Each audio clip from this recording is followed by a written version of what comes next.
Boa noite, ouvintes do Censura Livre.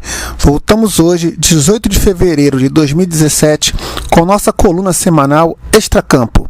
Aqui nós falamos de esporte, mas com enfoque diferente, alternativo. Aqui tratamos de futebol, vôlei, basquete, tênis, remo, bocha, mas falando daquilo que acontece fora das quatro linhas, dos bastidores. Não temos nenhum Juca Kfouri, José Trajano ou Lúcio de Castro, mas procuramos noticiar com independência e espírito crítico as denúncias, escândalos, articulações políticas, expressões culturais e tudo mais que tiver a ver com a relação do esporte com a sociedade. Esperamos que vocês curtam essa iniciativa e nos acompanhem nesta jogada. Hoje nosso tema é Carnaval, o esporte caindo na folia. Para quem não desconfia, Carnaval e esporte sempre andaram juntos.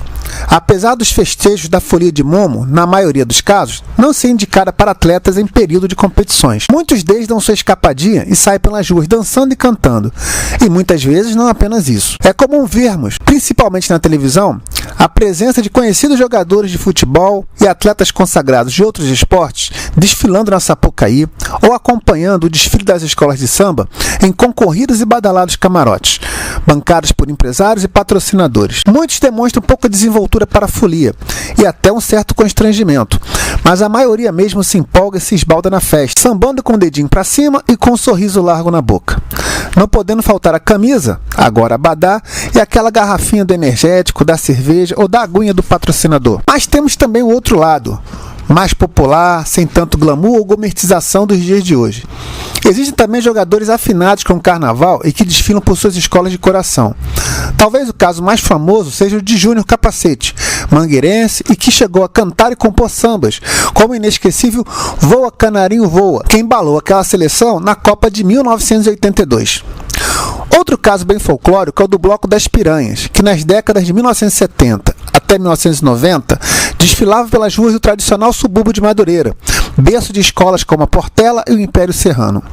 Contando com a presença de boleiros como Moisés, o Xerifão, Dé, o Aranha, hoje comentarista de rádio, Joel Santana, aquele mesmo da prancheta, Brito, um dos tricampeões de 1970, e até o professor, Vanderlei Luxemburgo. Entre outras figurinhas carimbadas, o bloco era uma das grandes atrações do carnaval carioca.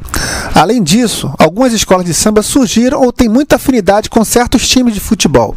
Ninguém discorda que carnaval e futebol são uma paixão do brasileiro, principalmente no Rio de Janeiro. Em 1932, o jornal Mundo Esportivo organizou e patrocinou o primeiro desfile de escolas de samba na Praça 11, uma iniciativa do famoso jornalista Mário Filho, que viria a dar o seu nome ao Maracanã, que com certeza contou com o apoio de seus companheiros de redação, os famosos compositores Armando Reis, Antônio Nassara e Orestes Barbosa. De acordo com a história, algumas das escolas de samba do Rio de Janeiro pertenciam a clubes de futebol. As escolas teriam sido criadas em área onde esses clubes jogavam. Exemplos disso são a União da Ilha do Governador, que veio do União Futebol Clube.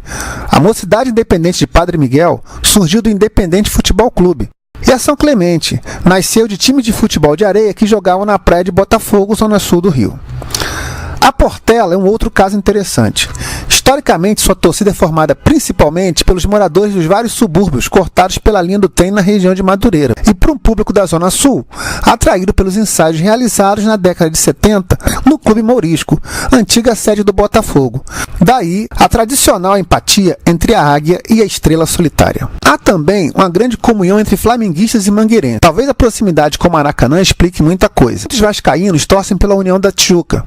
O fato da escola ter homenageado o centenário do Clube da Cruz de Malta em 1988 pesa nisso. Outras escolas também já trouxeram futebol em seus enredos. Em 1995, a Estácio de Sá também homenageou um centenário, desta vez o do Flamengo. O mais querido também foi homenageado outras duas vezes. Em 1974, no antigo Grupo 3, pelo Arrastão de Cascadura.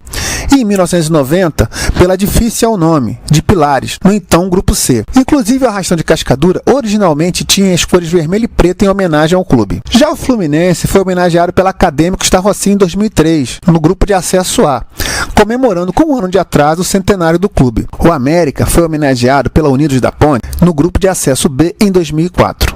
Mas atualmente parece não haver uma relação direta entre torcidas de futebol e torcidas por escolas de samba. Ao contrário, o fato de alguém ser rubro-negro não significa que vai ser mangueirense. Há rubro-negros que torcem por outras escolas e até por nenhuma. Outra diferença em relação ao futebol é que o chamado fenômeno do vira-casaca é bem comum e menos conflituoso, tendo muita influência os resultados, ou seja, as últimas campeãs geralmente veem crescer suas torcidas, bem mais que no futebol. Em São Paulo o caso é um pouco diferente. A ligação entre futebol e carnaval é bem mais evidente. Lá existem pelo menos 3 escolas ligadas a torcidas organizadas no grupo especial e outras nos grupos de acesso, o que gera situações bem folclóricas às vezes. Por exemplo, a Gaviões da Fiel não desfila com fantasias ou alegorias verdes, cor do Palmeiras. Nem na quadra se pode entrar vestido com esta cor. Pois é, no ano em que a escola falou das regiões brasileiras, a Amazônia era inteirinha azul. É isso aí. Vamos aproveitar enquanto a bola está rolando e cair na folia quem for de folia. Boa noite, ouvintes do Censura Livre, e até a próxima semana.